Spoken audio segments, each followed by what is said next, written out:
You'll be lucky if you can even afford rent in a decent area.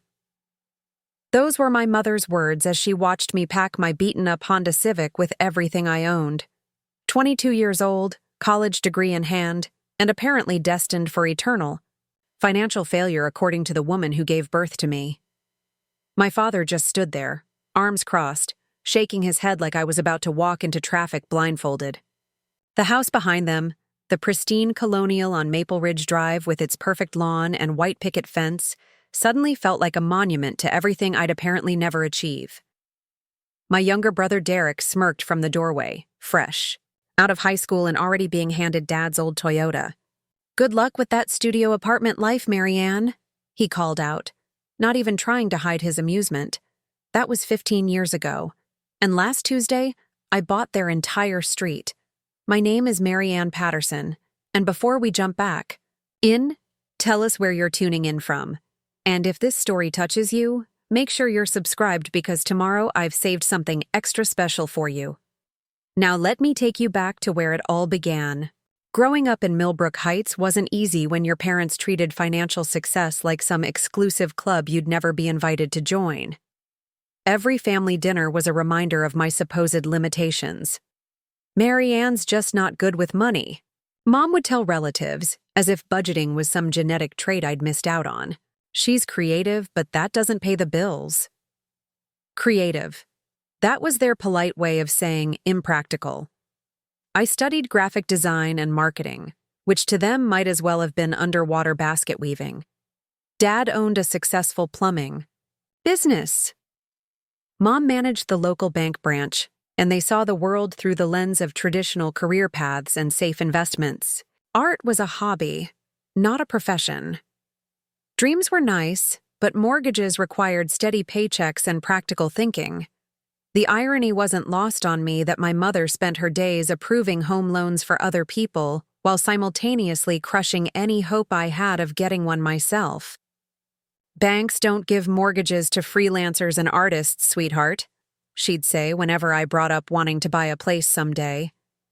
"You need stable income, good credit, a real job. Maybe you should think about going back to school for something more reliable." My brother Derek, on the other hand, was already being groomed to take over Dad's business. Fresh out of high school, and he was guaranteed a future, a house down payment fund, and parents who believed in his potential. The golden child who chose wrenches over paintbrushes, predictability over passion. I wasn't bitter about Derek's advantages. Not really. I was angry about being written off before I'd even had a chance to prove myself. The day I left for Chicago, Mom handed me an envelope with $500 cash. "For emergencies," she said, but her tone suggested she expected plenty of them. Dad hugged me awkwardly and muttered something about calling if I needed to come home. Not when I succeeded, if I needed to come home. The difference in language wasn't accidental. Chicago hit me like a beautiful, expensive slap in the face. My studio apartment in Lincoln Park cost more per month than some people made, but I was determined to make it work. I took every freelance project I could find, designing logos for startup companies, creating marketing materials for local businesses, building websites for anyone willing to pay.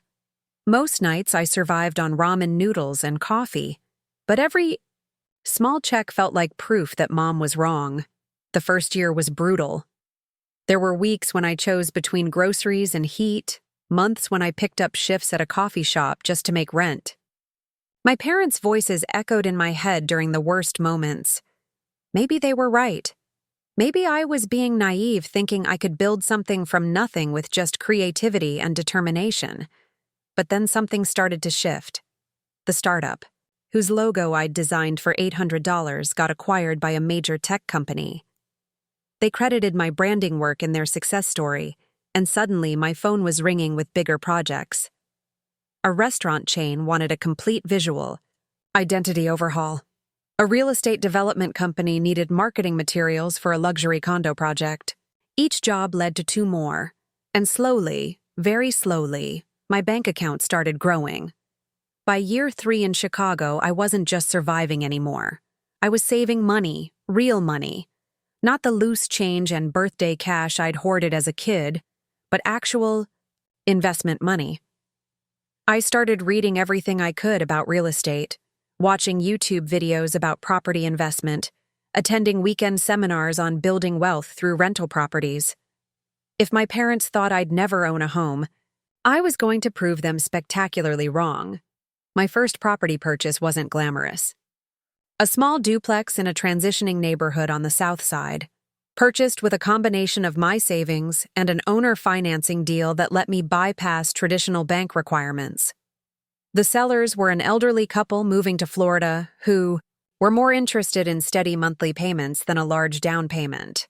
I moved into one unit and rented out the other, immediately cutting my living expenses in half while building equity. That duplex taught me everything about being a landlord, property management, and the real estate market. I learned to fix leaky faucets, patch drywall, and screen tenants. More importantly, I learned that real estate was just another form of creative problem solving. Finding undervalued properties, seeing potential where others saw problems, negotiating deals that worked for everyone involved. Within 2 years, the neighborhood around my duplex started gentrifying. Young professionals discovered they could get twice the space for half the price compared to downtown apartments. Property values climbed, and suddenly my little duplex was worth 40% more than I'd paid for it. I refinanced, pulled out the equity, and bought another property, then another. My parents had no idea what I was building. Our phone calls were infrequent and surface level. "How's the art thing going?" Mom would ask, and I'd give vague answers about staying busy. They assumed I was still struggling, still proving their point about impractical career choices. I didn't correct them because, frankly, their opinion was no longer relevant to my success. By year 7 in Chicago, I owned 6 rental properties across 3 different neighborhoods. My design business had evolved into a full-service marketing agency with 4 employees and clients across the Midwest. I was making more money than both my parents combined, but they still saw me as their struggling artist daughter who'd probably need to move back home eventually. The wake-up call came during Derek's engagement party. I'd driven back to Millbrook Heights for the weekend, my first visit home in almost 2 years. The party was at my parents' house, the same colonial on Maple Ridge Drive where I'd been told I'd never amount to much. Extended family, friends, neighbors, all gathered to celebrate Derek's upcoming marriage to his high school sweetheart. Derek had indeed taken over Dad's plumbing business and was doing well for himself. He'd bought a nice house 2 streets over, had a steady income, and fit perfectly into the life my parents understood and approved of. Preparing and narrating this story took us a lot of time, so if you are enjoying it, subscribe to our channel. It means a lot to us. Now back to the story. During the toasts, Dad got emotional talking about how proud he was to see his son building something solid and real, how Derek represented everything they'd hoped for in their children.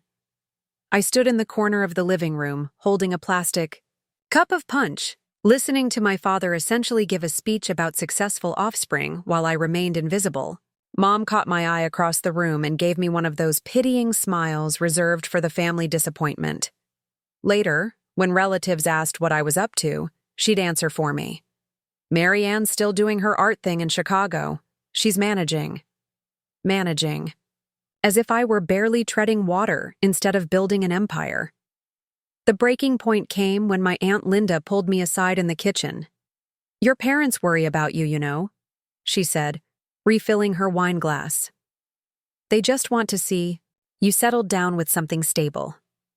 This creative phase is fine for your 20s, but eventually you'll want real security. A house, a family, something permanent." I wanted to laugh. I wanted to pull out my phone and show her the property management app with my 6 rental units, the bank app showing my investment accounts, the photos of my agency's office space. Instead, I just nodded and smiled because I realized something important in that moment. Their opinion of my success mattered less than my actual success. That night, lying in my childhood bedroom with its outdated wallpaper and participation trophies, I made a decision that would change everything. I was going to buy property in Millbrook Heights. Not just any property, but something that would make a statement impossible to ignore. I started researching the local real estate market the next morning. Millbrook Heights had remained relatively stable over the years, a middle-class suburb with good schools and reasonable home prices. But I noticed something interesting in the year's market data. Several properties on and around Maple Ridge Drive had come up for sale in recent months. Empty nesters downsizing, job relocations, a few foreclosures from the lingering effects of economic uncertainty. More importantly, I noticed that my parents' street was perfectly positioned for appreciation. Close to the new shopping center, being built on the highway, walking distance to the renovated downtown area, and zoned for the district's best elementary school. Property values were reasonable now, but they wouldn't stay that way forever. I flew back to Chicago with a plan, forming in my mind. If my parents couldn't see my success from a distance, maybe it was time to bring that success a little closer to home. Over the next 6 months, I quietly started acquiring properties in Millbrook Heights.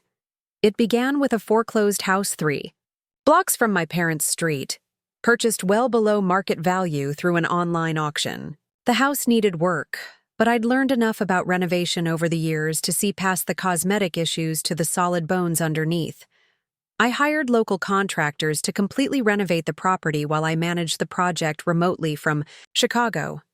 New flooring, updated kitchen, fresh paint, modern fixtures. When it was finished, the house looked like something from a home improvement magazine. I listed it as a high-end rental and had it leased within a week to a young executive, relocating for work. The second property was a small ranch house just 2 blocks from Maple Ridge Drive. The elderly owner was moving to a retirement community and wanted a quick cash sale. I offered her asking price with a 30-day closing, no inspections, no complications. She was so grateful for the straightforward transaction that she recommended me to her neighbor, who was also thinking about selling. Word started spreading quietly through the Millbrook Heights rumor mill about a cash buyer interested in properties in the Maple Ridge area. Sellers loved dealing with me because I made competitive offers and closed quickly without the usual financing delays and inspection demands. I was building a reputation as the easy buyer, the one who made selling a house simple and profitable. By the end of the year, I owned 4 properties within a 6-block radius of my parents' house. 2 were renovated and rented to young professionals. 1 was a flip project I sold for a $25,000 profit, and 1 was a duplex I was converting into luxury apartments. My total investment was approaching $500,000, but the properties were already appreciating as the neighborhood attracted more upscale residents drawn by the renovated homes and improved rental options. My presence in the local real estate market was becoming impossible to ignore, but I was still flying under my parents' radar. The properties were purchased through my LLC, Marianne Holdings, and managed by a local property management company I'd hired. To anyone who asked, I was just another out-of-state investor taking advantage of Millbrook Heights' potential. The third phase of my plan required patience and perfect timing. I needed to wait for the right property to become available, the one that would make the biggest statement. I didn't have to wait long. In February, Mrs. Henderson across the street from my parents listed her house for sale. I'd known Mrs. Henderson my entire childhood. She was the neighborhood unofficial mayor, the woman who organized block parties and knew everyone's business. Her house was the largest on Maple Ridge Drive, a beautiful Victorian with original hardwood floors and a wraparound porch that everyone admired. More importantly, Mrs. Henderson's house sat directly across from my parents' front window. Every morning when Dad left for work and every evening when Mom watered her flowers, they'd see that house. If I owned it, they'd see evidence of my success, twice a day, whether they wanted to or not. Mrs. Henderson was asking $280,000 for the house, which was fair but not cheap for Millbrook Heights. She'd maintained the property beautifully over the decades, and it showed. This wasn't going to be a discount purchase or a foreclosure deal. This was going to require serious money and a willingness to pay market value for the perfect symbolic victory. I called Mrs. Henderson directly and introduced myself as an interested buyer. I didn't mention my connection to the neighborhood or my parents. I was just Mary Ann Patterson, a real estate investor looking for the right property in the right location. We arranged a showing for the following weekend.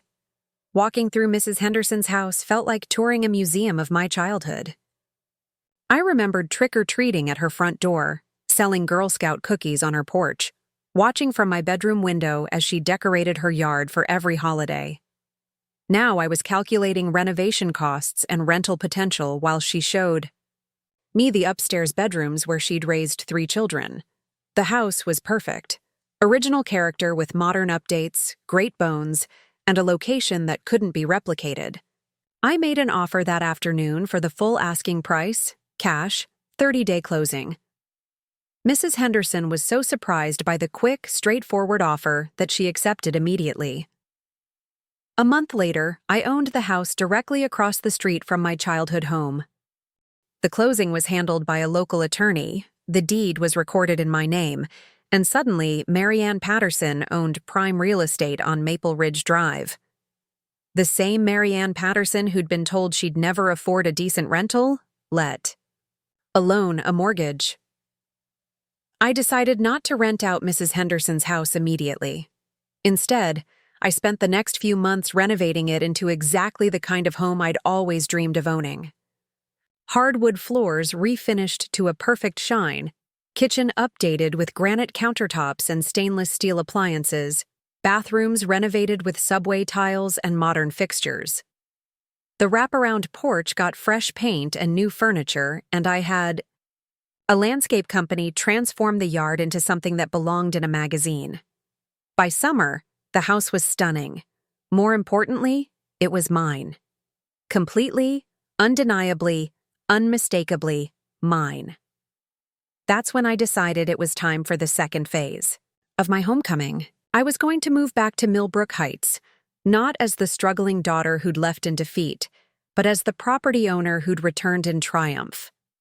The girl who'd been told she'd never own a home was going to live in the most beautiful house, on the street, directly across from the people who'd never believed in her potential.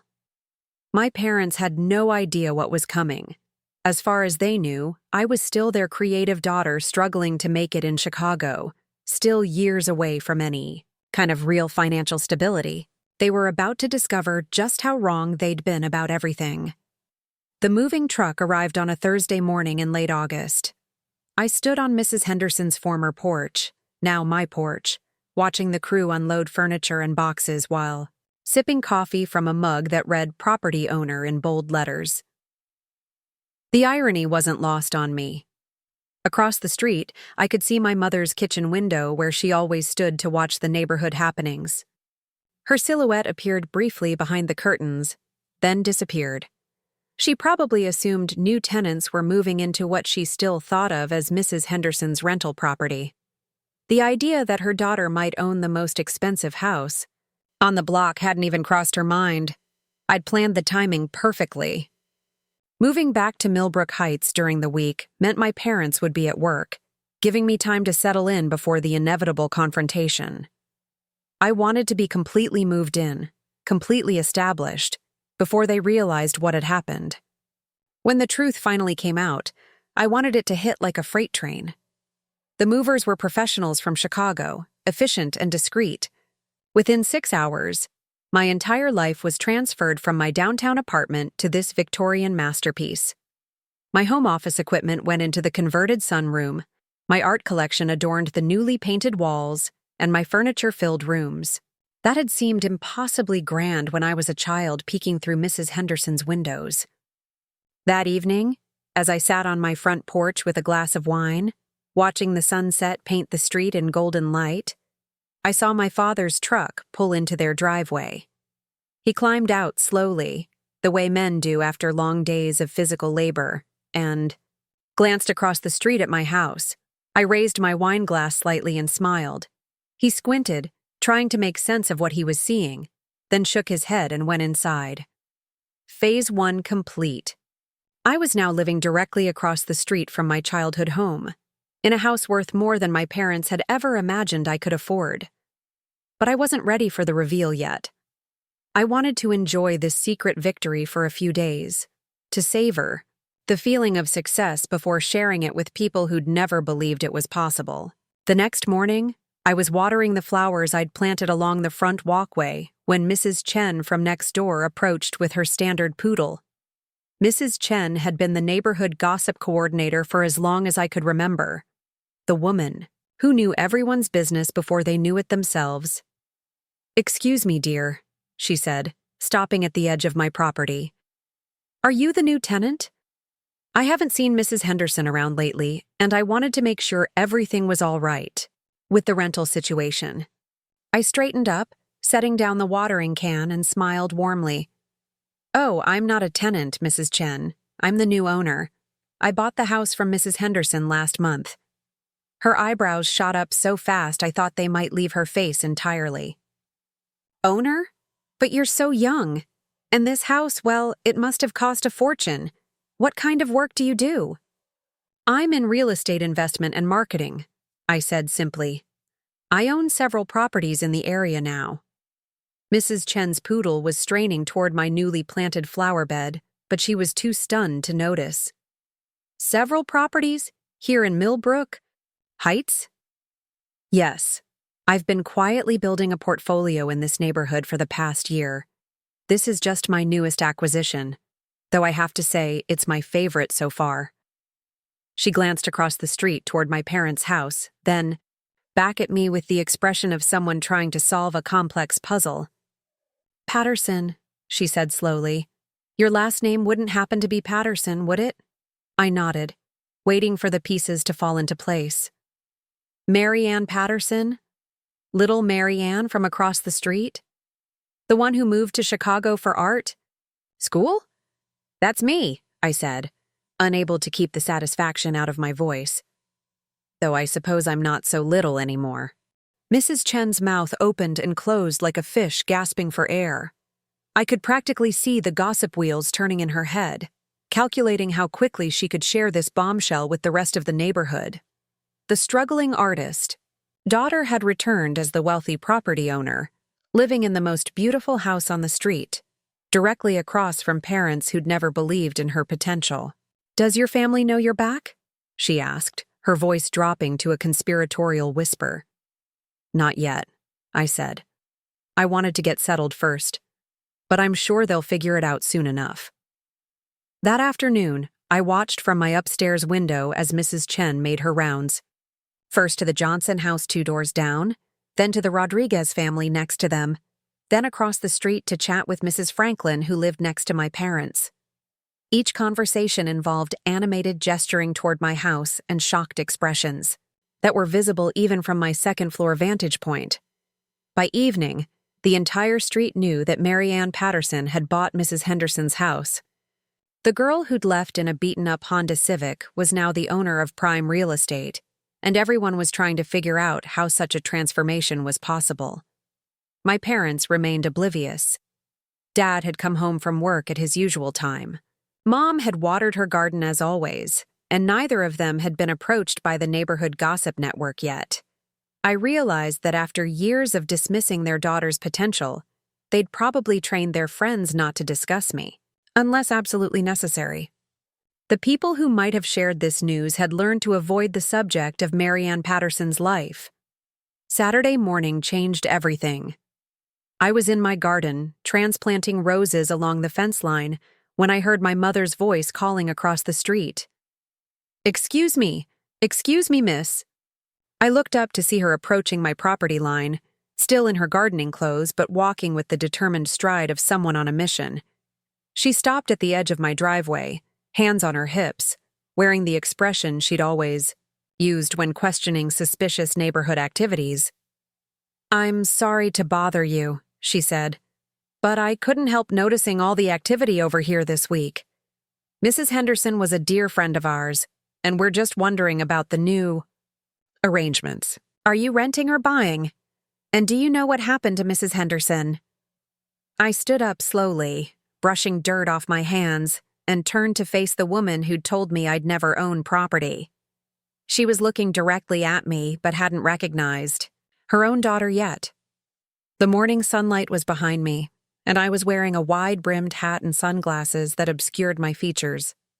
Mrs. Henderson moved to a retirement community in Florida, I said, keeping my voice neutral. She sold the house to me last month. I'm the new owner.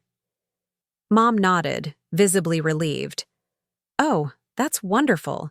We were worried something might have happened to her, and it's nice to see young people investing in the neighborhood. Are you from around here originally? This was it.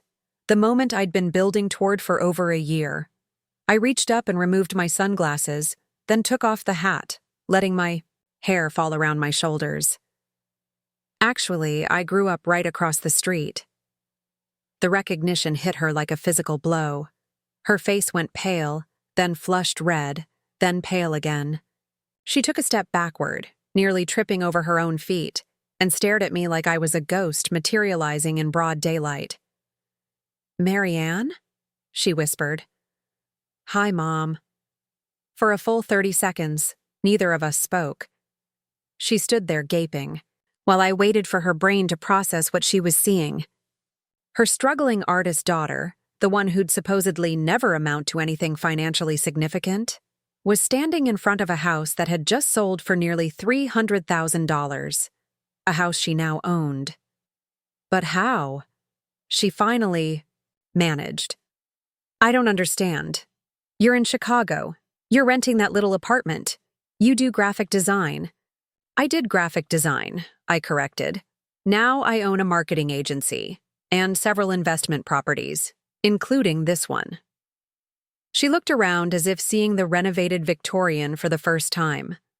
The perfect landscaping, the fresh paint, the expensive outdoor furniture on the wraparound porch. "You bought this house?"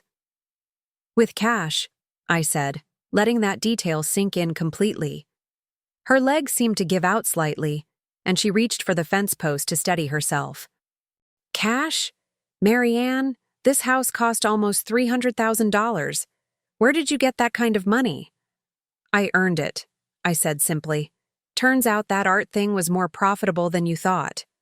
Just then, Dad's voice called from across the street. "Linda, what are you doing over there?" He was standing in their front yard, probably wondering why his wife was having an extended conversation with a stranger. Mom looked back at him, then at me, clearly struggling with how to handle this revelation. I made the decision for her. "Hi, Dad," I called out, waving enthusiastically. The confusion on his face was almost comical. He squinted across the distance, trying to place the familiar voice coming from an unfamiliar location. Then, recognition dawned, and his expression shifted through the same sequence of emotions Mom had just experienced. He walked across the street slowly, like a man approaching a car accident he wasn't sure he wanted to see up close. "Marianne, what are you doing here? And why are you in Mrs. Henderson's yard?" "It's not Mrs. Henderson's yard anymore," I said. "It's mine. I bought the house." Dad looked at the Victorian mansion, then at me, then back at the house. "You bought this house?" Surprised? He was still processing, still trying to reconcile the daughter he'd dismissed with the woman standing in front of property worth more than his annual income. "But how is this possible? You were just starting out. You were struggling." "I was never struggling, Dad. I was building. There's a difference." Mom had found her voice again. "Marianne, we need to talk. We need to understand what's been happening. This doesn't make sense." "What doesn't make sense?" I asked. "That I succeeded despite your predictions? Or that I succeeded without your help?" The barb hit its target. Both parents flinched, recognizing the echo of their own words from years past. They'd spent so much time telling me what I couldn't do that they'd never bothered to notice what I was actually accomplishing. "We should go inside," Dad said, glancing around at the neighbors who were starting to emerge from their houses to witness this family drama playing out in broad daylight. "Whose house?" I asked sweetly. "Yours or mine?"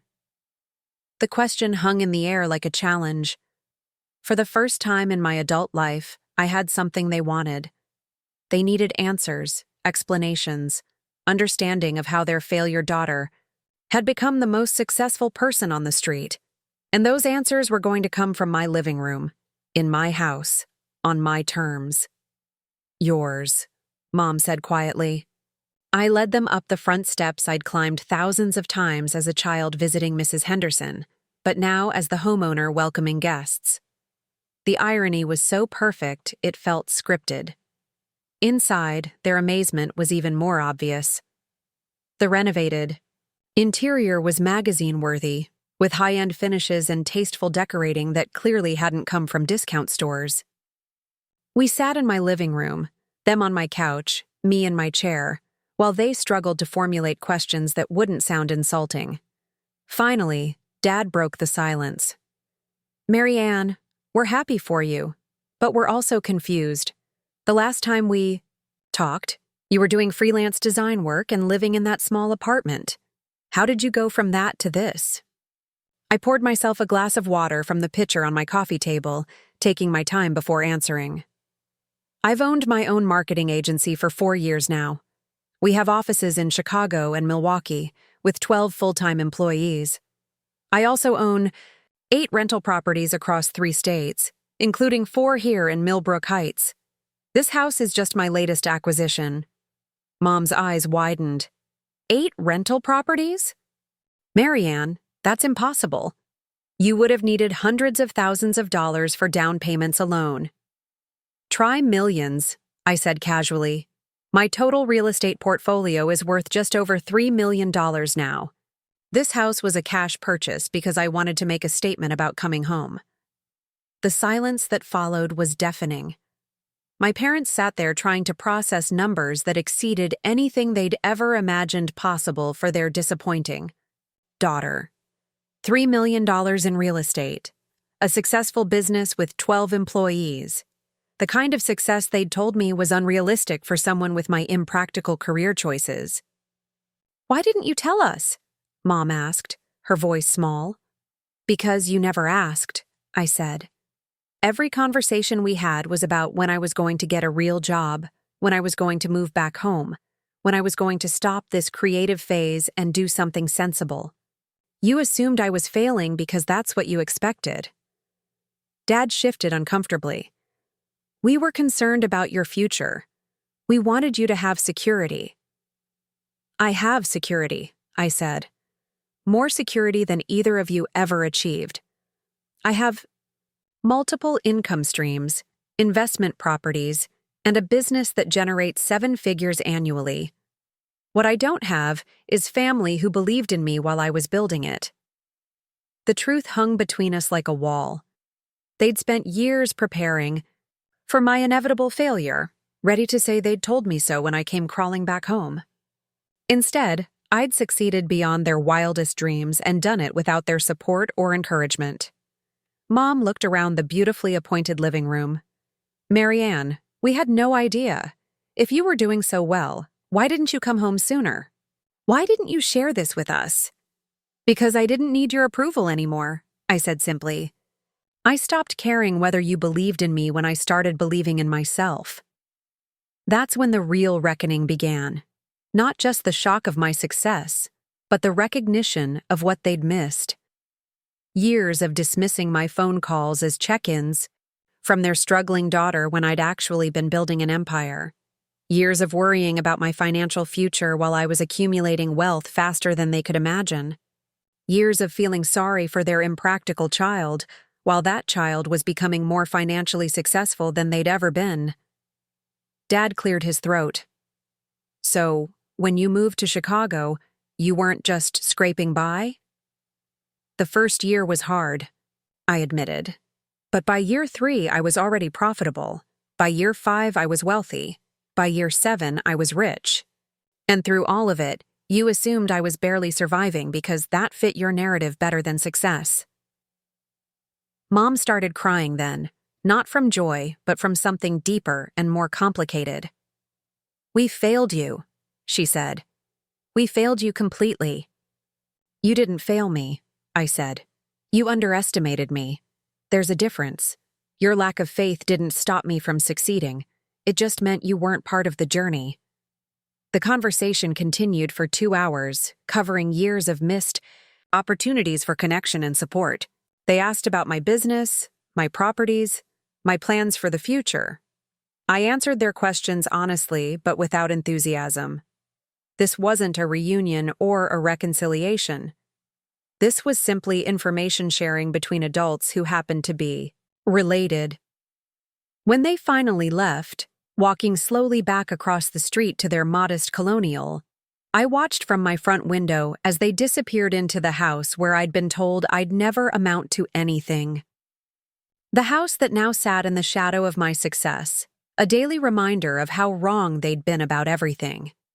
That evening, I called my property manager in Chicago to check on my other investments. All 8 properties were fully occupied, generating steady rental income while appreciating in value. My marketing agency had landed 3 new clients that week, including a national restaurant chain worth 6 figures in annual billing. Everything I'd built was running smoothly, profitably, successfully. I poured myself a glass of wine and sat on my wraparound porch, looking across the street at my childhood home. The lights were on in every room, and I could see my parents moving around inside, probably still trying to process what they'd learned. Their daughter, the one they'd never believed in, now owned the most valuable property on the street and had achieved financial success beyond anything they'd ever imagined possible. The girl they'd told would never own a home now owned 8 of them. The daughter they'd worried would never be able to afford decent rent was now collecting rent from multiple tenants across 3 states. The creative dreamer they'd wanted to redirect toward practical careers had built something more substantial than either of their traditional paths had ever produced. As the sun set behind my Victorian mansion, painting the sky in shades of gold and pink, I realized this wasn't actually about revenge. It was about validation. Not validation from them, because their opinion no longer mattered, but validation of my own instincts and determination. I'd trusted myself when no one else would, and that trust had paid off in ways I'd never imagined possible. Tomorrow would bring new challenges and new opportunities. Property deals to evaluate, business, decisions to make, investments to consider. But tonight, I was simply a successful woman sitting on her own front porch, in her own house, on the street where she'd been told she'd never belong. The transformation was complete, but the story was just beginning. The phone calls started at 6 in the morning. First my cousin Jessica, then Aunt Linda, then my high school friend Sarah, who'd heard through the neighborhood gossip network that Mary Ann Patterson had somehow bought the most expensive house on Maple Ridge Drive. Word was spreading through Millbrook Heights like wildfire, and everyone wanted to understand how the girl who'd left town in a rusty Honda had returned as a real estate mogul. I let them all go to voicemail. I wasn't ready to explain my success to people who'd assumed I was failing. Instead, I made coffee in my gourmet kitchen and sat at my dining room table reviewing property listings. There were 2 more houses for sale within a 4-block radius of my parents' home, and I was considering whether to expand my local portfolio even further. The doorbell rang at 8:30. Through the front window, I could see Derek standing on my porch, looking uncomfortable and confused. My younger brother, the golden child who'd been handed everything while I'd been told to lower my expectations. He was probably here as my parents' representative, sent to gather information and report back. I opened the door wearing my silk pajamas and a bathrobe that cost more than his monthly truck payment. "Good morning, Derek. You're up early for a Saturday." He stared at me like I was speaking a foreign language. "Mary Ann, what the hell is going on? Mom called me last night crying, saying you bought Mrs. Henderson's house with cash. That's impossible, right? This is some kind of joke or misunderstanding." "No joke," I said, stepping aside to let him in. though I can understand why it might seem impossible to you. Derek walked into my living room and stopped dead, taking in the expensive furniture, the original artwork on the walls, the obvious signs of serious money. This is really your house? You actually own this? Every square inch of it, I confirmed. Plus the 4 other properties I own in this neighborhood, and the 4 more in Chicago and Milwaukee. His face went pale. 4 other properties? Marianne, how is this possible? You were supposed to be struggling. You were supposed to be proving Mom and Dad right about creative careers being impractical. Supposed to be? I laughed. According to whom? I never agreed to fail just to validate their predictions. Derek sat down heavily on my couch, running his hands through his hair. But how did you afford all this? Did you win the lottery? Get some kind of inheritance? Take out massive loans? I built a business, I said simply. I invested wisely. I worked harder than anyone in this family ever believed I was capable of working. I succeeded because I stopped listening to people who didn't think I could. But that's impossible, he repeated, as if saying it enough times would make it true. You can't just go from freelance graphic design to owning multiple properties worth millions. That's not how the real world works. I walked to my home office and returned with a folder containing property deeds, business incorporation documents, and bank statements. I spread them across the coffee table like playing cards. This is exactly how the real world works when you understand money, investments, and business development. Things I taught myself because no one in this family thought I was smart enough to learn them. Derek picked up one of the property deeds, staring at my name in the owner field. Marianne Patterson, sole proprietor. Jesus Christ, you really own all this. Language, Derek, I said mockingly. What would Mom say? He looked up at me with an expression I'd never seen before. Not the condescending older brother look he'd worn our entire childhood, but something closer to awe, mixed with fear. Why didn't you tell us? Why did you let us think you were barely getting by? Because you never asked, I said. Every phone? Call home was about when I was going to get a real job, when I was going to move back and do something sensible. None of you were interested in what I was actually accomplishing. We were worried about you, Derek said weakly. You were waiting for me to fail, I corrected. There's a difference. You were all so invested in being right about my choices that you never considered the possibility that you might be wrong. Derek set down the property deed and looked around my living room again. So what happens now? You've proven your point. You've shown us we were wrong. Are you going to rub our faces in it forever? The question caught me off guard, not because I hadn't considered it, but because he'd framed it as if my success was somehow vindictive rather than simply factual. Derek, I didn't buy these properties to prove a point to you. I bought them because they're good investments that generate income and build wealth. The fact that they contradict your family's narrative about my life is just a bonus.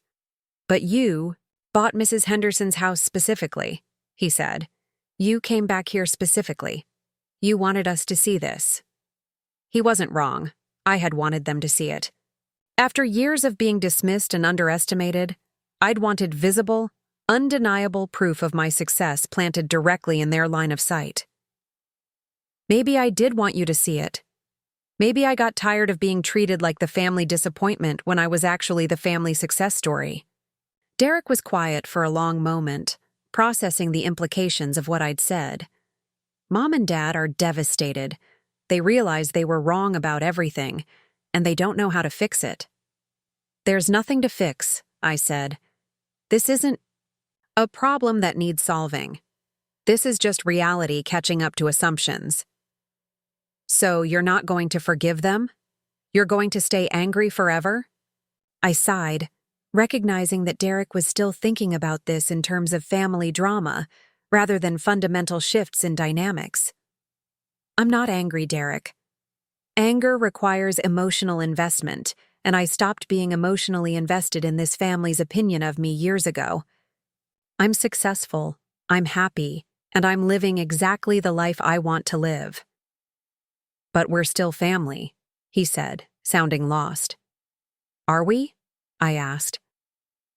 When's the last time any of you called to celebrate my successes? When did any of you ask how my business was growing or whether I needed support with my goals? Family is supposed to be supportive and encouraging. What we had was conditional approval based on whether my choices met your standards. Derek had no answer for that because the answer was never. They'd never celebrated my wins because they'd never believed I was capable of winning. They'd never supported my goals because they'd never thought my goals were worth supporting. The conversation was interrupted by another knock at the door. This time it was Mrs. Chen with a casserole dish and the obvious intention of getting inside my house to see how the neighborhood's most dramatic story was unfolding. "Mary Ann, dear," she said, pushing past me into the foyer. "I brought you a welcome home casserole and wanted to check on you after all the excitement yesterday." She spotted Derek immediately, and her eyes lit up with the joy of someone stumbling into the middle of juicy gossip. "Oh, Derek, how wonderful that the family is reuniting. Your sister has certainly surprised everyone with her success." Derek stood up awkwardly. "Yeah, it's been quite a revelation." Mrs. Chen set the casserole on my kitchen counter and made herself comfortable, clearly settling in for a long conversation. "I have to admit, Mary Ann, when you left for Chicago all those years ago, none of us expected this kind of outcome. Your parents were so worried about your future with that art degree." "Were they?" I asked innocently. "I'm sure they were just being protective." "Oh yes, they were quite vocal about their concerns. Your father used to say you were too creative for your own good, that you needed to learn practical skills. Your mother worried you'd never be able to support yourself with graphic design work." Derek shifted uncomfortably, realizing that Mrs. Chen was inadvertently documenting years of parental doubt for my benefit. I, on the other hand, was enjoying every word. "Of course, that was before anyone knew you were building a real estate empire," Mrs. Chen continued. "How many properties did you say you own now?" "8 total," I said. 4 here in Millbrook Heights, 4 in Chicago, and Milwaukee." "8 properties," Mrs. Chen exclaimed, as if she hadn't already heard this information through the neighborhood gossip network. "And all purchased with your own money." "Every dollar earned through my marketing agency and smart investing," I confirmed. Derek looked like he wanted to crawl under my expensive rug.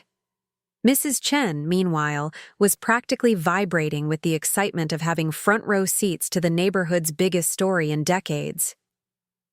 "Your parents must be so proud now," she said, "though I imagine they feel a bit silly about all those years of worrying." "I wouldn't know," I said. "We haven't discussed their feelings about my success yet." Mrs. Chen's eyes widened at the implication that this family reconciliation might be more complicated than she'd assumed. "Well, I'm sure they'll come around. Success like yours is hard to argue with." After Mrs. Chen finally left, taking her casserole and enough gossip material to fuel neighborhood conversations for months, Derek and I sat in uncomfortable silence. He was processing the reality that our parents' doubts about my future had been common knowledge, discussed openly with neighbors and friends for years.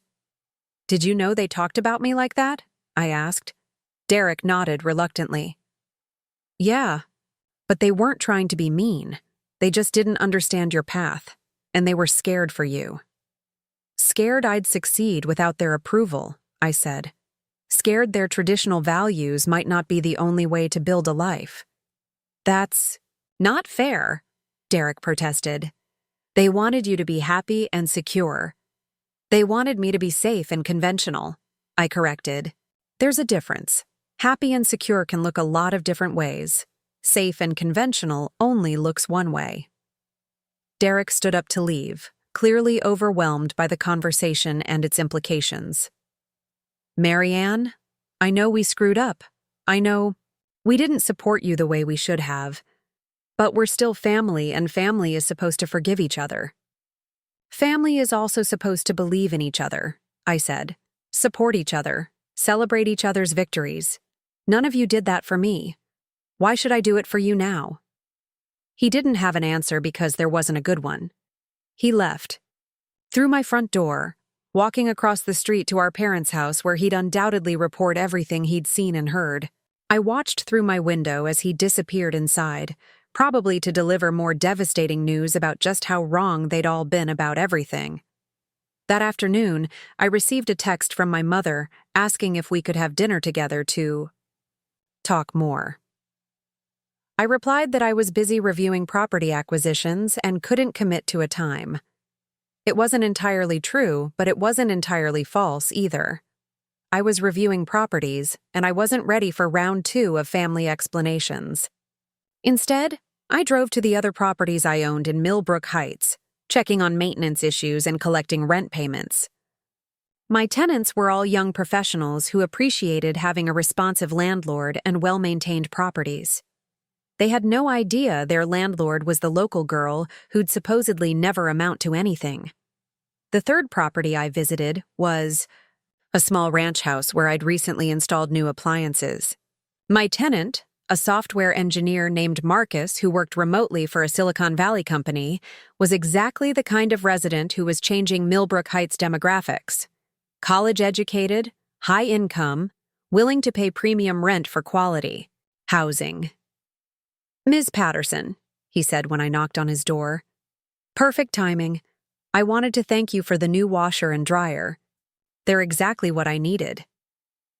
"Just keeping the property competitive," I said. "How's everything else working out?" "Fantastic.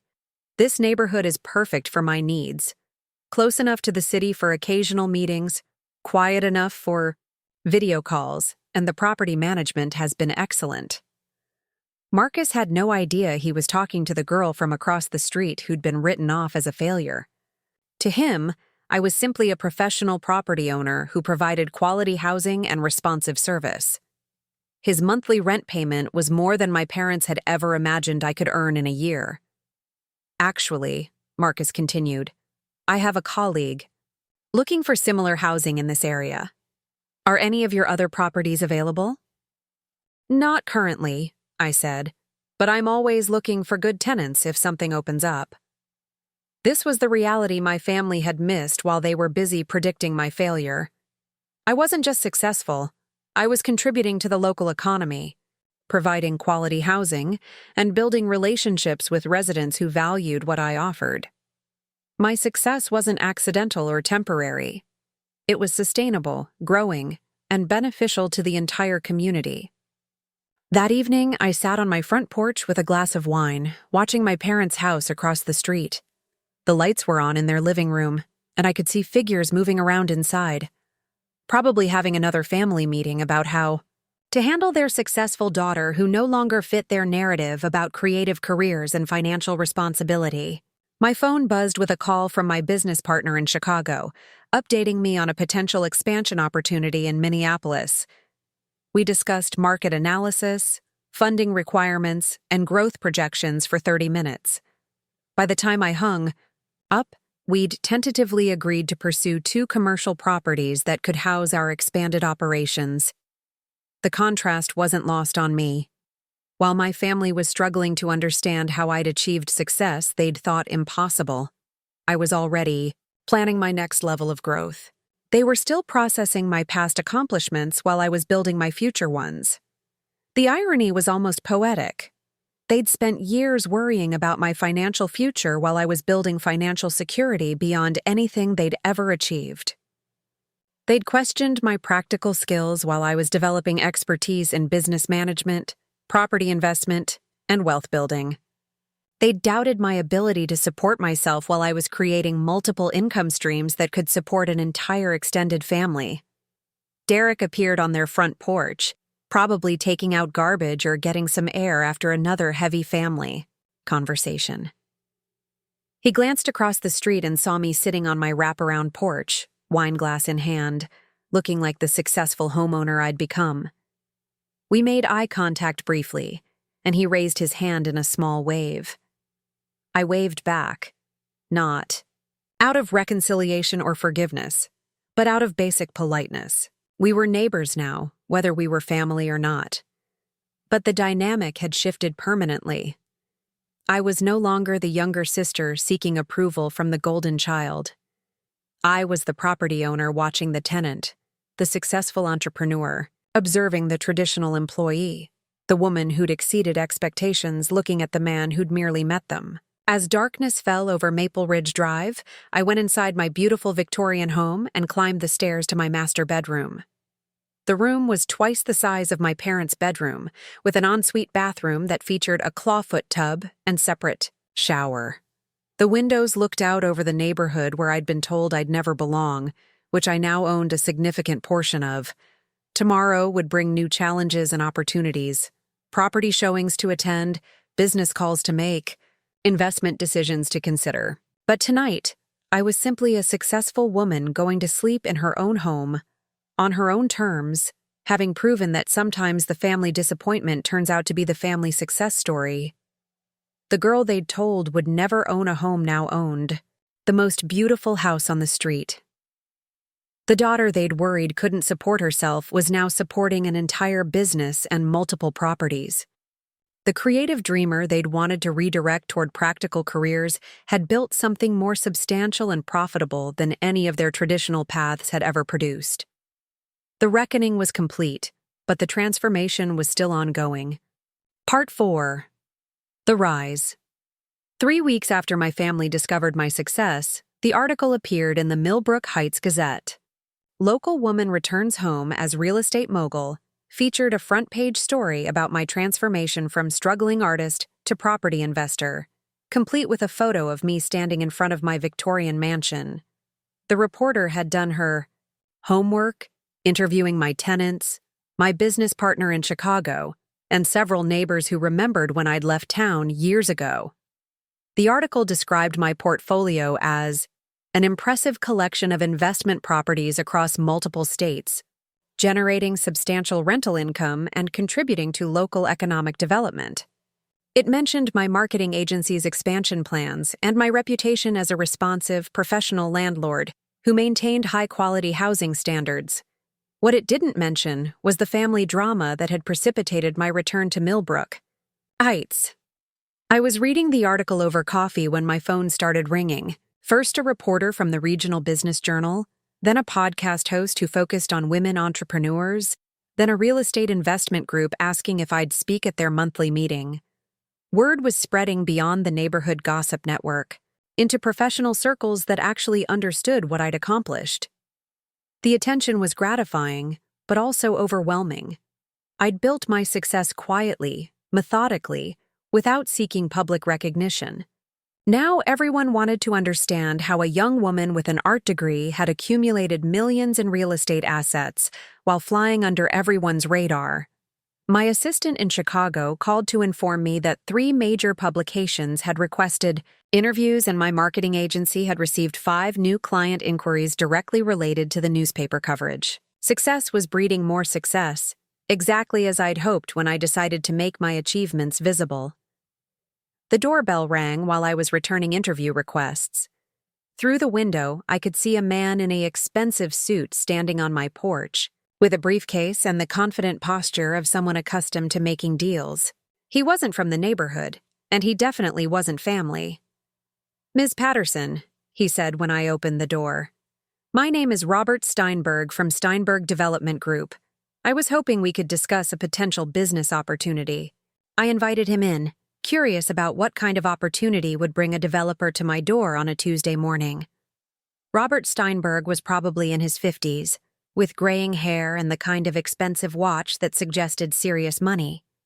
He sat in my living room and opened his briefcase with the practiced efficiency of someone who made important deals regularly.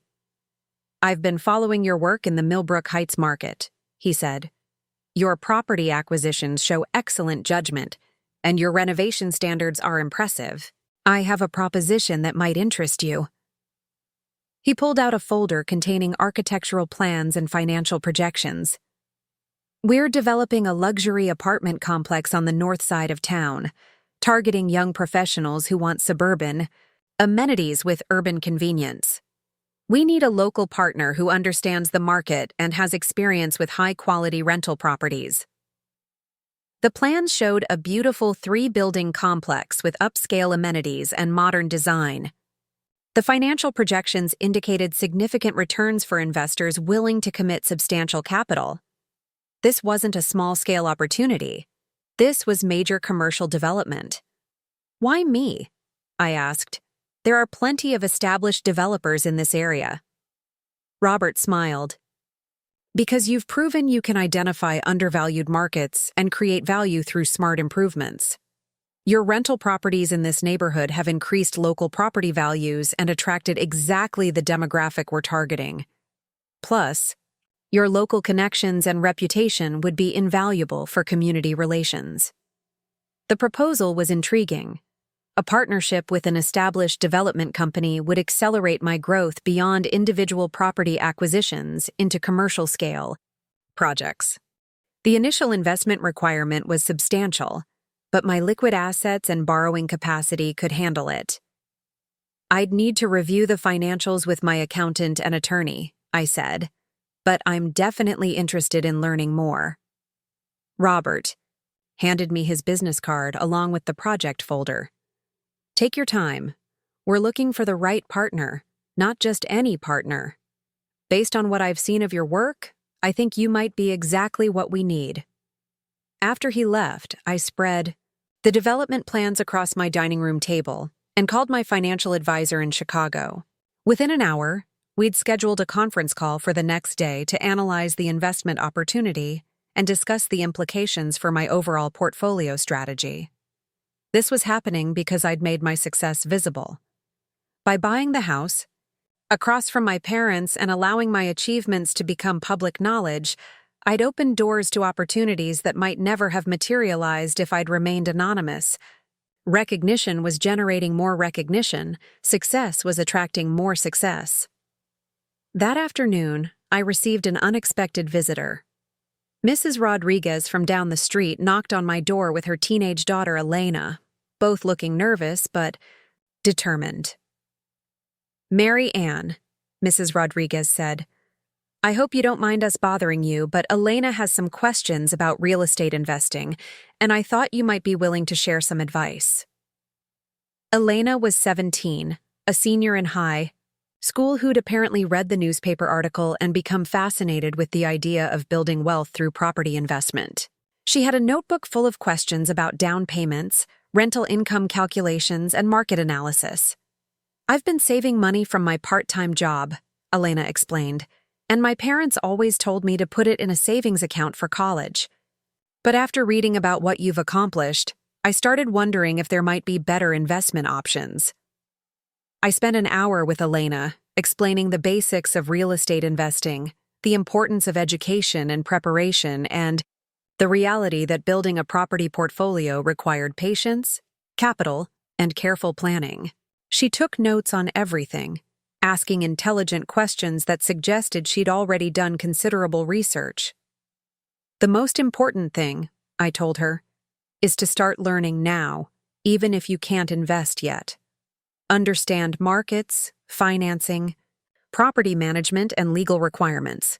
When you do have capital to invest, you'll be ready to make smart decisions." Elena left with a reading list of real estate investment books and websites, plus an invitation to call me if she had more questions. Mrs. Rodriguez thanked me repeatedly for taking time with her daughter, saying it meant everything to have a successful local role model willing to share knowledge. This interaction highlighted something I hadn't anticipated about making my success public. I wasn't just proving my family wrong anymore. I was becoming an example for other young women who'd been told their financial dreams were unrealistic. Elena saw what I'd achieved and realized similar success might be possible for her. The thought was both humbling and empowering. For years, I'd focused on building wealth and proving my worth to people who doubted me. Now I had the opportunity to use that success to help others who were facing similar doubt and discouragement. That evening, my phone rang with a call from Derek. We hadn't spoken since his uncomfortable visit to my house weeks earlier, and I was curious about what prompted this outreach. "Mary Ann," he said, his voice different than usual, less condescending, more uncertain. "I've been thinking about our conversation, and I owe you an apology." "For what specifically?" I asked. "For assuming you were going to fail, for treating you like the family disappointment when you were actually the family success story, for not believing in you when I should have been supporting you." Derek's apology was unexpected but not entirely surprising. The newspaper article had made my achievements impossible to dismiss or minimize. Even people who'd wanted to doubt my success were now confronted with documented evidence of what I'd accomplished. "I appreciate the apology," I said, "but I need you to understand that this isn't about family dynamics anymore. This is about recognizing that your assumptions about my capabilities were wrong from the beginning." "I know," Derek said quietly, "and I'm starting to realize how much we missed while we were busy expecting you to fail. You were building something incredible, and we were too focused on our own narrow ideas about success to see it." The conversation continued for 20 minutes, covering years of missed opportunities for genuine connection and support. Derek admitted that he'd always felt pressure to be the successful child, the one who validated our parents' values and choices. My unconventional path had threatened that narrative, so it was easier to assume I was proving their point about practical careers than to consider that I might be proving them wrong. "What happens now?" Derek asked as our conversation wound down. "Now you deal with the reality that your sister is more financially successful than anyone in this family ever imagined possible," I said. "And I continue building the life I want without needing approval from people who never believed I could build it." Derek was quiet for a moment. "Are you going to stay in Millbrook Heights?" "That depends on where the best opportunities take me," I said. "This house is an investment, not a sentimental attachment. If the right deal comes along somewhere else, I'll make the move that makes the most financial sense." "But what about family? What about rebuilding relationships?" "Family relationships are built on mutual respect and support," I said. "Those things can't be rebuilt with apologies alone. They have to be demonstrated over time through actions and attitudes." After hanging up with Derek, I sat on my front porch watching the sunset over the neighborhood where I'd been told I'd never belong. Across the street, my parents' house looked exactly the same as it had when I left for Chicago years ago. Same modest colonial, same basic landscaping, same middle-class stability they'd always valued above everything else. But everything else had changed. The girl who'd left in a rusty Honda was now the owner of prime real estate on their street. The daughter they'd worried couldn't support herself was now considering seven-figure development deals. The creative, dreamer they'd wanted to redirect toward practical careers had built financial security beyond anything their traditional paths had ever offered. My phone buzzed with a text from Robert Steinberg confirming our meeting for Friday to discuss the development partnership in more detail. His preliminary due diligence had apparently gone well, and he was ready to move forward with formal negotiations. The irony wasn't lost on me that I was receiving partnership offers from established developers while sitting across the street from people who'd questioned whether I could afford basic rent. Success had a momentum of its own, opening doors and creating opportunities that multiplied exponentially once they reached a certain threshold. The next morning brought another unexpected development. I received a call from the mayor's office, asking if I'd be interested in serving on the city's Economic Development Committee. Apparently, my investment in local real estate and the positive attention from business publications had caught the attention of city leadership. "We're looking for successful business owners who understand investment and development," the mayor's assistant explained. "Your portfolio and marketing expertise would be valuable for our economic growth initiatives." I accepted the invitation, recognizing it as another opportunity to expand my influence and access to development opportunities. Committee service would also provide networking opportunities with other successful business owners and access to information about upcoming municipal projects. That afternoon, I drove to the property where I was considering the partnership with Steinberg Development Group. The location was excellent. with easy highway access and proximity to the shopping center that was attracting young professionals to the area. The surrounding neighborhood was transitioning from older residents to younger families, exactly the demographic shift that supported luxury rental developments. I spent an hour walking the site, taking photos, and making notes about potential, challenges, and opportunities. The project would require significant capital investment, but the returns could be substantial if executed properly. More importantly, it would establish me as a major player in the local commercial development market. My phone rang while I was reviewing the site boundaries. The caller ID showed my mother's number, but I let it go to voicemail. I wasn't ready for another emotional family conversation, and I had business decisions to evaluate that were more important than managing their feelings about my success. The voicemail message was brief and formal. "Marianne, your father and I would like to take you to dinner this weekend to celebrate your success properly. We know we handled things poorly before, and we'd like to make amends. Please call me back when you have time." I deleted the message without responding. Their offer to celebrate my success felt hollow after years of doubting it was possible. I didn't need their validation or their attempts at reconciliation. What I needed was to continue building on the foundation I'd created without their support or encouragement. That evening, I received a call from my business partner in Chicago with updates on our agency's expansion plans. 2 major clients had committed to long-term contracts, and we were ready to hire additional staff to handle the increased workload. My success in real estate was complementing my marketing business perfectly, creating multiple revenue streams that reinforced each other. The Millbrook Heights project is generating interest from other developers too, my partner mentioned. Word is getting around that you know how to identify emerging markets and create value through strategic improvements. This was exactly what I'd hoped would happen by making my success visible. Recognition in one area was creating opportunities.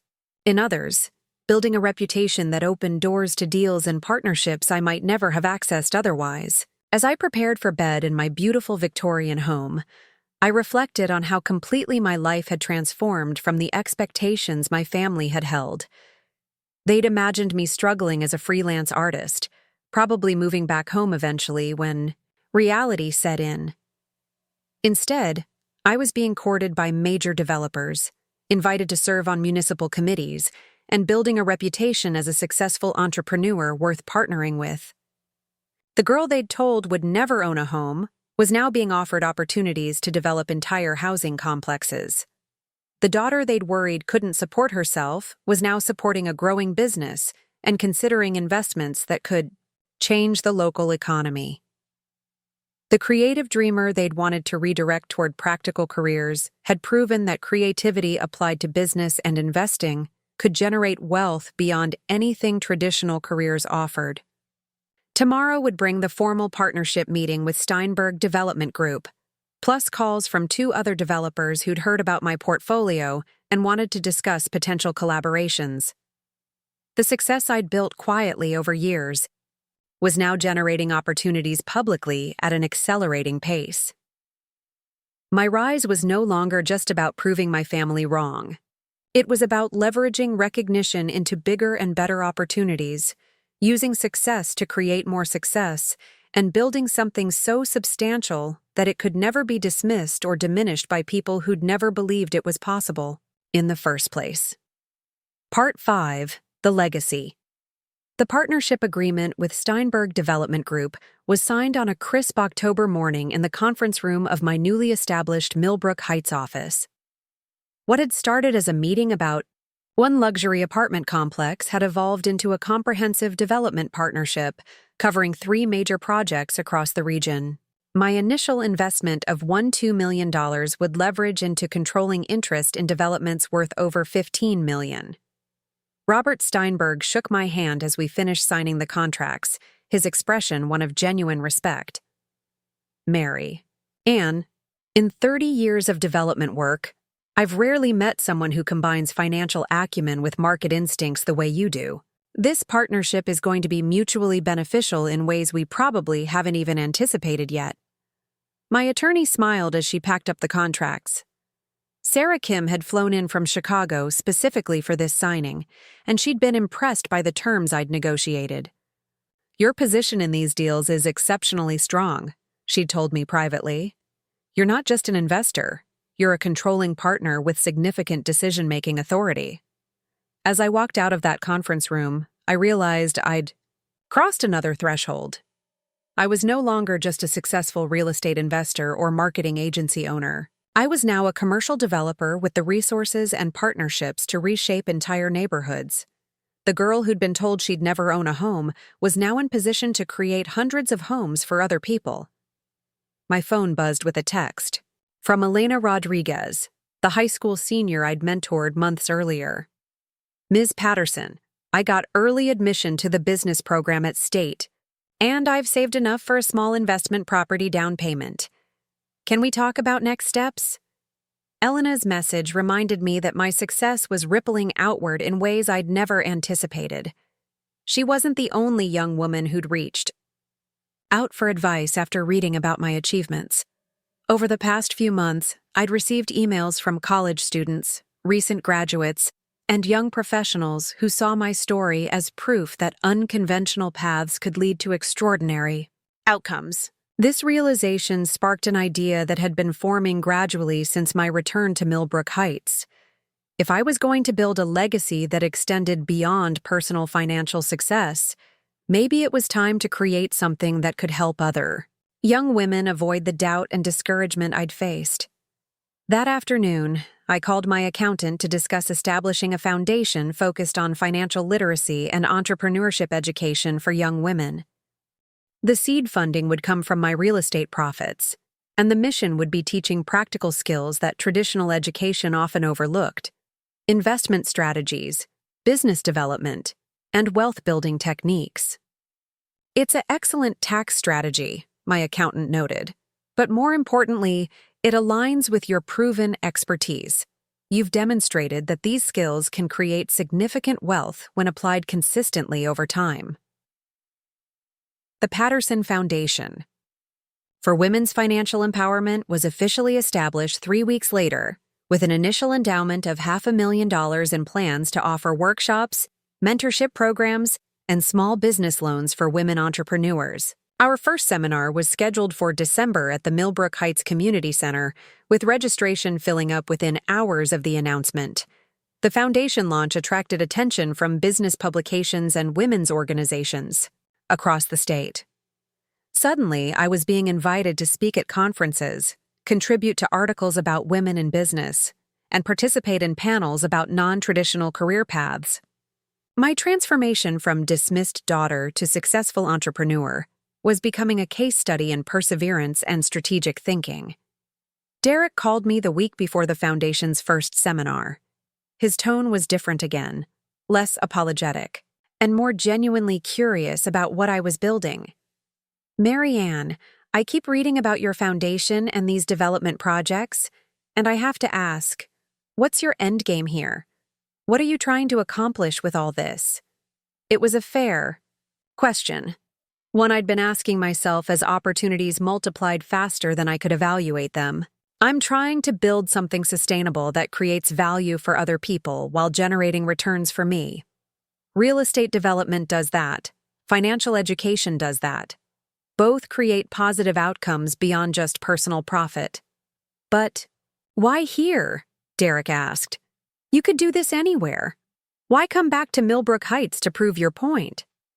"Because this is where I was told I'd never succeed," I said simply.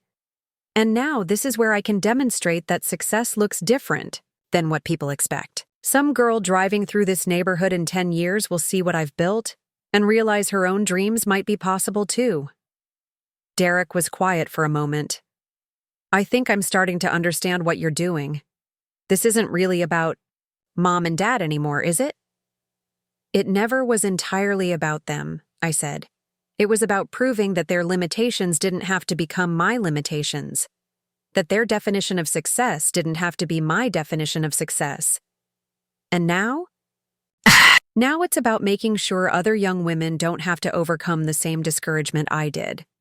If my success can inspire even one person to pursue ambitious goals despite family doubt, then everything I've built will have been worth it.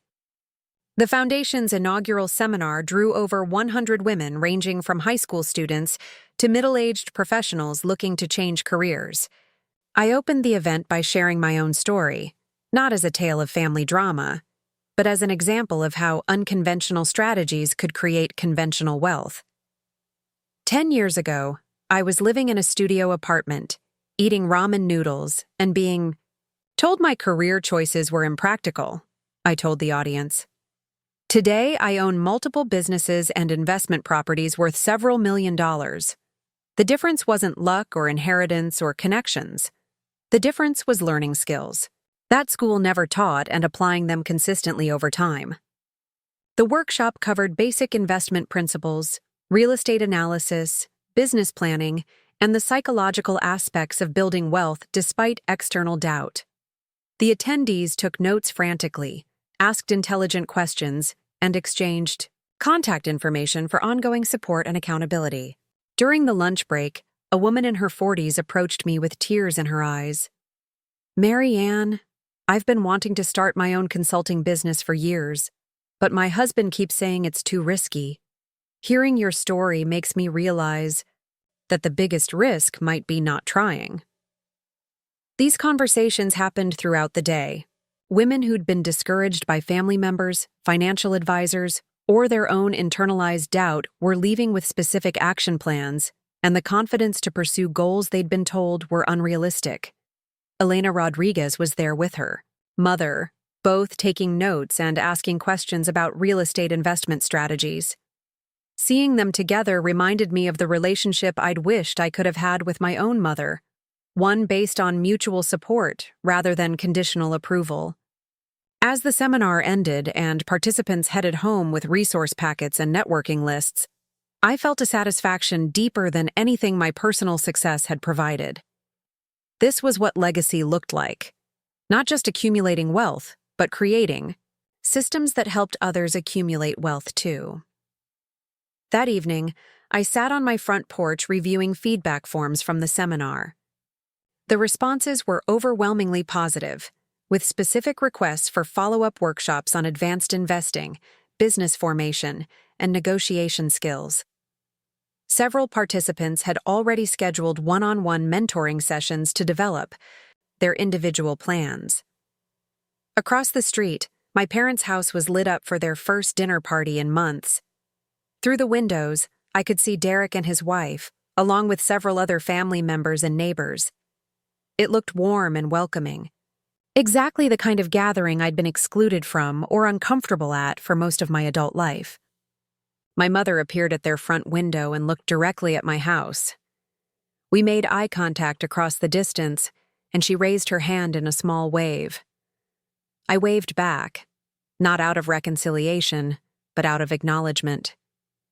We were neighbors, now nothing more or less. My phone rang with a call from Robert Steinberg, updating me on the first development project. Construction was ahead of schedule, and advance leasing for the luxury apartments was exceeding projections. Early success was attracting additional investors who wanted to participate in our next projects. "Mary Ann, we're getting inquiries from developers in other markets who want to replicate what we're doing here," Robert said. "Your model of strategic, local investment combined with high-quality development is getting attention from serious players." This was exactly what I'd hoped would happen. Success in Millbrook Heights was becoming a template for success elsewhere, creating opportunities that could scale far beyond one small neighborhood. My portfolio was evolving from local investments to regional influence. The following month brought an unexpected opportunity. The mayor called personally to invite me to lead the city's economic development initiative, a paid position that would involve coordinating between municipal government, local businesses, and development partners to attract investment and create jobs. "Your success has been remarkable," the mayor said. "But more importantly, your approach to development seems to benefit the entire community, not just individual projects." We need someone who understands both the financial and social aspects of economic growth. Accepting the position would mean staying in Millbrook Heights longer than I'd originally planned, but it would also provide unprecedented access to development opportunities and the chance to shape the community's economic future. After consulting with my advisors, I accepted the role with the understanding that my business interests would be disclosed and managed appropriately. The announcement of my appointment generated significant media coverage, with articles describing my journey, from struggling artist to municipal economic development leader. The narrative was irresistible. Local girl returns home as successful entrepreneur and takes charge of her hometown's economic future. My parents' reaction to this news came through Derek, who called to report that they were proud but confused about my new role. They understood that it was an important position, but they still struggled to reconcile their image of their impractical daughter with the reality of her public success. "They want to congratulate you," Derek said, "but they're afraid you'll reject any attempt at contact." "They're probably right," I said. "Congratulations from people who spent years predicting failure feel hollow. I don't need their approval for my success anymore." "But maybe they need to express it for their own peace of mind," Derek suggested. "That's their problem to solve," I said. "I'm not responsible for managing their feelings about my achievements." Derek sighed. "You're never going to forgive them, are you?" "Forgiveness assumes there's a relationship worth repairing," I said. "What we had was conditional approval based on whether my choices met their standards. That's not a relationship. That's a performance evaluation. So what do you want from them now?" "Nothing," I said honestly. "I don't want their apologies, their congratulations, or their attempts to rebuild what never existed in the first place. I want them to live their lives while I live mine." The conversation ended on that note, with Derek finally understanding that this wasn't about holding grudges or seeking revenge. It was about recognizing that some relationships can't be repaired because they were never built on solid foundations to begin with. Spring brought the groundbreaking ceremony for our largest development project, a mixed-use complex that would include luxury apartments, retail space, and office suites. The event drew over 300 people, including state legislators, business leaders, and community members who wanted to see what was being built in their neighborhood. I gave a speech at the ceremony, standing in front of the construction site where I'd once been told I'd never accomplish anything significant. "This project represents more than just new buildings," I told the crowd. "It represents what's possible when people are willing to see potential where others see obstacles, to invest in communities rather than just extract from them." The local newspaper coverage included a photo of me speaking at the podium, with my parents' house visible in the background across the street. The symbolism wasn't lost on anyone familiar with my story. The woman standing where her success had been doubted, building something substantial where she'd been told she'd never belong. After the ceremony, several young women approached me to express gratitude for the foundation's programs and to share their own success stories. Elena Rodriguez had purchased her first rental property and was planning to study real estate development in college. Another participant had launched a successful online business and was already planning her second venture. These conversations reminded me why I'd established the foundation in the first place. Personal success was satisfying, but enabling other people's success was transformational.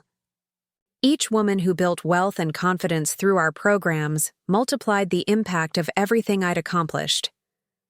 That evening, I stood on the balcony of my home office, looking out over the neighborhood where I'd been told I'd never succeed. Construction lights illuminated the development site where crews were working around the clock to meet our ambitious timeline. The foundation's next seminar was sold out weeks in advance. My municipal role was opening doors to regional development, opportunities I'd never imagined possible. The girl who'd left Millbrook Heights in a rusty Honda Civic had returned as someone who shaped the community's economic future. The daughter who'd been told she'd never own property now controlled millions in real estate development.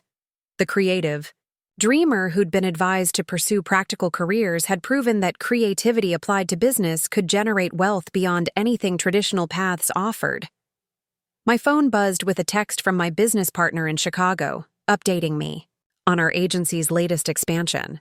We'd just signed a contract with a national retail chain worth over $2 million in annual billing, directly related to the credibility my development success had created. Success was building on success, creating opportunities that multiplied exponentially as recognition grew. What had started as a desire to prove my family wrong had evolved into something much larger. A demonstration that unconventional paths could lead to extraordinary outcomes for anyone willing to ignore the people who said it couldn't be done. As I prepared for bed in my beautiful Victorian home, I reflected on the journey from that moment years ago when my mother had told me I'd be lucky to afford decent rent. The distance between that prediction and this reality wasn't just financial, it was psychological, social, and ultimately transformational. I'd learned that the people who doubt your potential often do so because acknowledging it would challenge their own assumptions about what's possible. My success forced my family to confront the limitations of their own thinking, and that confrontation was more uncomfortable for them than my supposed failure had ever been. But I'd also learned that success shared multiplies in ways success hoarded never can. The foundation, the mentorship, the example I'd become for other young women facing similar doubt. These were the legacy elements that would outlast any individual achievement or family vindication. Tomorrow would bring new challenges and opportunities, development projects to oversee, municipal initiatives to coordinate, foundation programs to expand. The girl who'd been told she'd never own a home had built an empire, but more importantly, she'd created a pathway for others to build their own. The story that had begun with family disappointment had become something much larger, proof that limitations imposed by others don't have to become limitations accepted by ourselves. Sometimes the best revenge against people who don't believe in you is building something so substantial, so beneficial, so undeniably successful that their opinion becomes irrelevant to your reality. And sometimes, if you build it well enough and share it generously enough, you discover that revenge was never really the point. Creating value was the point. Proving potential was the point. Enabling other people to ignore their own doubters and pursue their own ambitious dreams was always the point. The house across the street still looked exactly the same as it had when I left years ago, but everything else had transformed completely.